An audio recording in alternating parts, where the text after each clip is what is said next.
Hey guys, it's Nikki. Welcome back to another song review. Today we're going to be listening to Epic by Faith No More. I would say it was the winner of last week's poll, but I did the poll a little differently. I basically just asked you guys to pick some rock songs, classic rock songs, and leave them in the comments of my post. And then going by how many likes the comments got, that was like the winner. However, I don't know what happened because I thought the winner was going to be Talking Heads. Is it Psycho Killer? Yes, Psycho Killer. But then all the likes disappeared. So I don't know if everybody that liked that comment took it back and voted for something else. I don't know, but from my calculations, from me looking at the comments, this was the one that had the most likes on the comment. However, I do want to do Talking Head Psycho Killer because I think that would have been the winner if all the likes didn't disappear. I don't know what happened there. So I don't know if that's really the way to do polls from now on, but I mean, I have a ton of songs now to listen to and to create polls from that. So I appreciate all you guys participating. And I was nervous because I was like, what if somebody puts a thumbs up, like the icon thumbs up, instead of giving a like to it? Do I count the thumbs up as a like, or do I count those likes, the thumb? Like it was just a lot. So I don't know if I'll be doing that again because it was a little disorganized for me to keep track of. But needless to say, we are at Epic by Faith No More.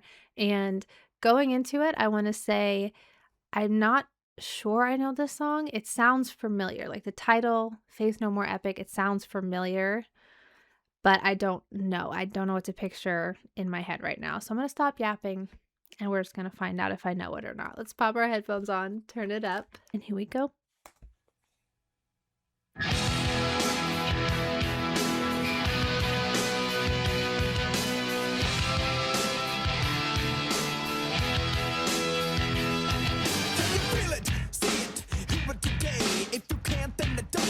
Anyway, you will never understand it cause it happens too fast. And it feels so good, it's like walking the glass.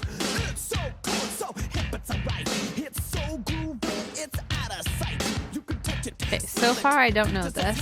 But it makes no difference cause it knocks you off your feet. You want it all, but you can't have it.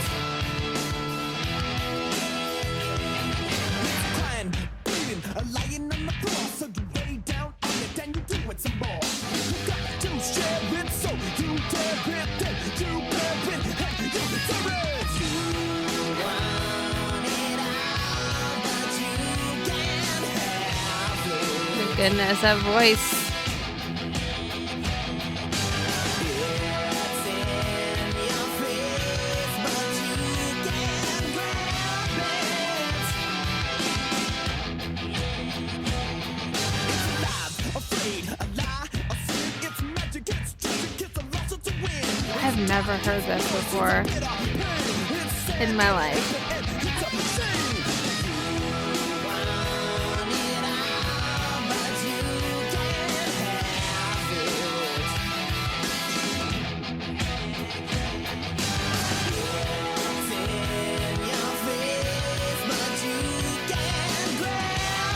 Is this considered classic rock?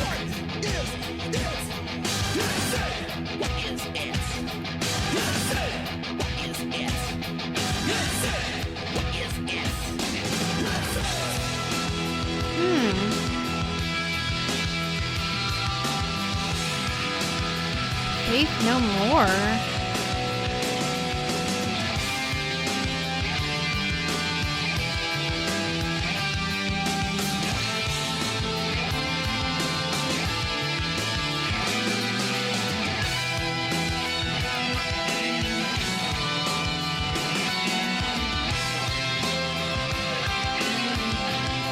I mean, I like it.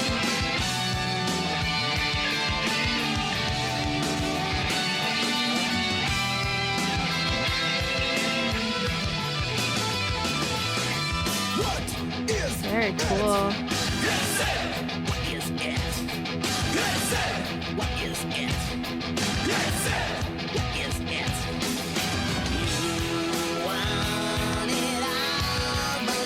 It's reminding me of a mixture of a few different bands.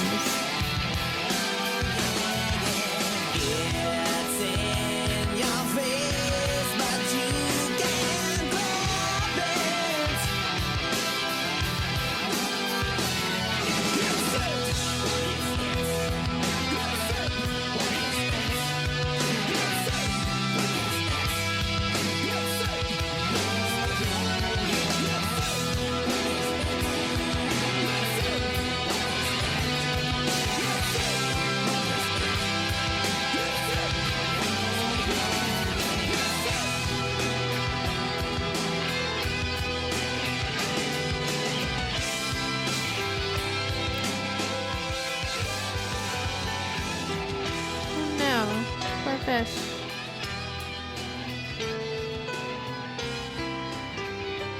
I don't like that.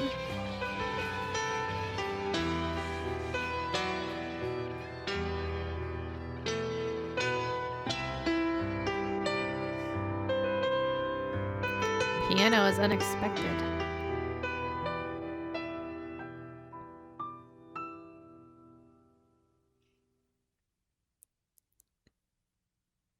Okay, so who the heck is Faith No More? I want to hear more because it's interesting. I mean, the music, first of all, I don't know when this came out. Is this an 80s song, I think? Okay, it says from the album The Real Thing, 1989. So it was kind of on the brink of the 90s because parts of it gives me 90s rock vibes, but then when you see him in the colorful outfit, I'm like, oh my gosh, that's 80s. 100% that's 80s. But the vocals themselves, it's interesting because it kind of reminded me of a little bit of like Guns N' Roses from what I know. I don't know a ton of Guns N' Roses, but that kind of a voice. But then also what he was saying, what did he say? What is it? Or what is this? What is it? It reminded me of Dave Mustaine a little bit. I know there's one song by Megadeth. I haven't listened to it on this channel. I know part of it just from overhearing my husband listen to it, but it's like, I don't know, his voice, he's just talking in like I want to say strange kind of voice. I don't know if that's his actual voice or not, so maybe I shouldn't say that, but in a certain type of voice. And him saying, what is it? It reminded me of that song, whatever that song is. So I hear different things in this, and it sounds kind of like hip hop-ish too. Like, yes, there's rock, and I mean, those guitars are awesome, the guitar solo, but then there's some hip hop kind of feel. Is that right? This is just a crazy mixture of so many things. Okay, so this is on songfacts.com. It says Mike Patton, who is the lead singer, I believe, from my research, joined Faith No More in 1989 and wrote the song's lyrics, which constantly allude to it without ever explaining what it is. So some of the lyrics are, can you feel it, see it, hear it today? And if you can't, then it doesn't matter anyway. You'll never understand it because it happens too fast and it feels so good. It's like walking on glass. It's so cool. It's so hip. It's all right. It's so groovy. It's out of sight. You can touch it, smell it, taste it so sweet, but it makes no difference because it knocks you off your feet. You want it all, but you can't have it. It's crying, bleeding, lying on the floor, so you lay down on it and you do it some more. You've got to share it, so you dare it. Then you bear it and you tear it. And then you want it all, but you can't have it. It's in your face, but you can't grab it. It's alive, afraid, a lie, a sin. It's magic, it's tragic, it's a loss, it's a win. It's dark, it's moist. It's moist. It's a bitter pain. It's sad it happened, and it's a shame. So what is it? Let me continue reading here on Songfacts. The bridge simply consists of the band shouting, "It's it," while Patton responds with, "What is it?" The word epic is never mentioned in the lyrics. Yes, I thought that too. I wasn't sure when I was listening to it. I'm like, I don't think they said epic at all. Patton gave some insight on the song's meaning when he told Circus Magazine in 1990 it was about sexual frustration, sex and lack of sex. Later in the interview, the topic, I'll just link this below if you guys wanna read it. It basically just says most people don't like to talk about it. I'm here to tell you, I love it. That's kind of what Epic's really about. Hmm. I mean, maybe it can be pertaining to anything, but I mean, I guess if he says that's what it's about, that's what it's about. Then it says this was Faith No More's breakthrough hit single. Billy Gould told us that the record label Slash was ready to give up on the band and ironically released Epic as a last resort. I hear that so much with bands. Like they have like one more chance and then that song is a big hit.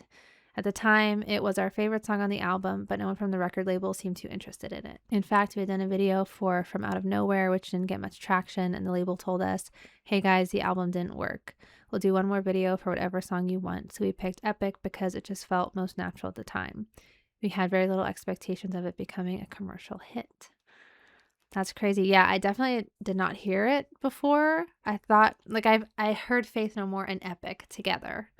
I've heard those words at some point in my life, but I definitely have never heard this song before, which is crazy to me. I love when a song can be new to me, especially when like it seems like the rest of the world has already heard about it. It's just fun. It says here a lot of our songs start music first, lyrics later, and it was called Epic as a kind of code word before the words came along. Patton wrote the words to it about a week after he joined the band. That's crazy for that to be like the big song. I remember him explaining it to me and I didn't know him very well, so I wasn't sure what to make of it. Like, okay.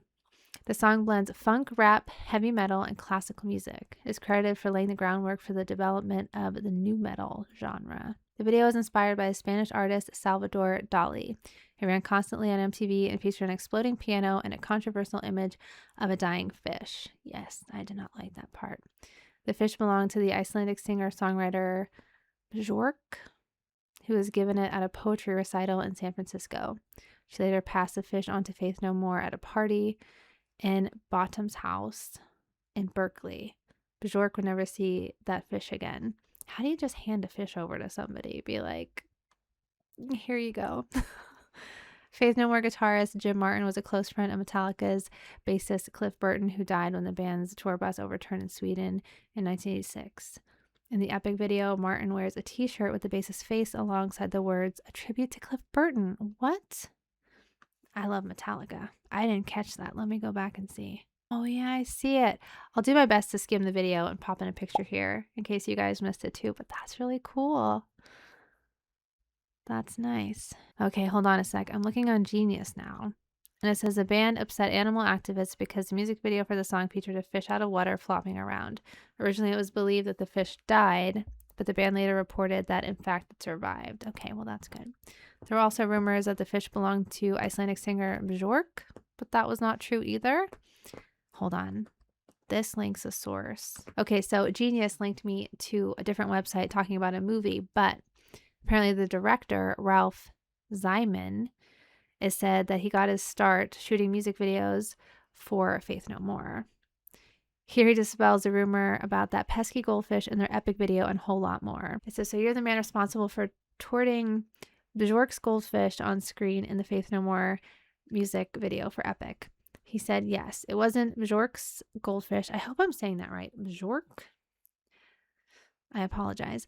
But yes, I'm responsible for that. And it wasn't even a goldfish, interestingly enough. I was talking with someone about this yesterday. We made the video in 1987. I remember the band had one day off from tour. They were in London. The record company had phoned us on very short notice and asked us to do a music video. They made it sound like a really low priority. I think it was being done for Warner Brothers at the time. I just made a list of a bunch of things I thought we could do. Exploding piano, a fish flopping around. We literally had one day to pre-produce it. So we handed the fish off to the art department. I can't remember what it was. If it was a carp, it was a freshwater fish. We shot that in London in some studios next to the tour venue, and we wound up letting that fish go in the river when we were finished.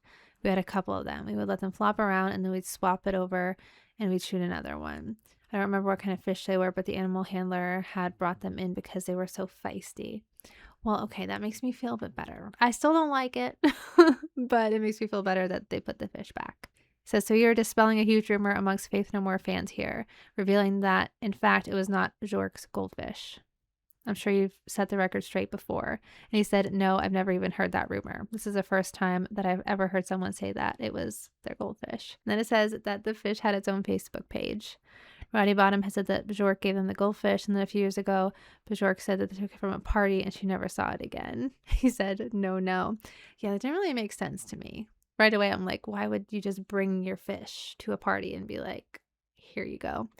So, I mean, I believed it for a second, but I'm glad I dug a little deeper. So the fish did not belong to Bjork. I'm sorry if I'm saying that wrong. I'm sure you guys are screaming at your screens if I am. But yeah, the song itself was really good. It was fun. And like I said, I really like hearing all the different styles of music in the song. I just think that's really cool. So let me know if there's anything else I should check out by Faith No More. Like I said, I didn't know this song, but I've heard of Epic before. And I kind of knew that that was their big song, but I don't know if there are any other big ones out there by them. And that's not me trying to sound insulting to the band. I just don't know. It's my ignorance, I guess. So let me know. That's where you guys come in. What should I check out next by them or anybody? I'm always trying to add different styles and decades to this channel. And it's always fun when I hear something, like I said, something new to me that you guys probably love, hopefully. So if you're a Faith No More fan, let me know where I should go next with this band. But with that, I will end this video here for now. As always, thank you guys so much for watching along with me, and I will see you in the next video. Bye.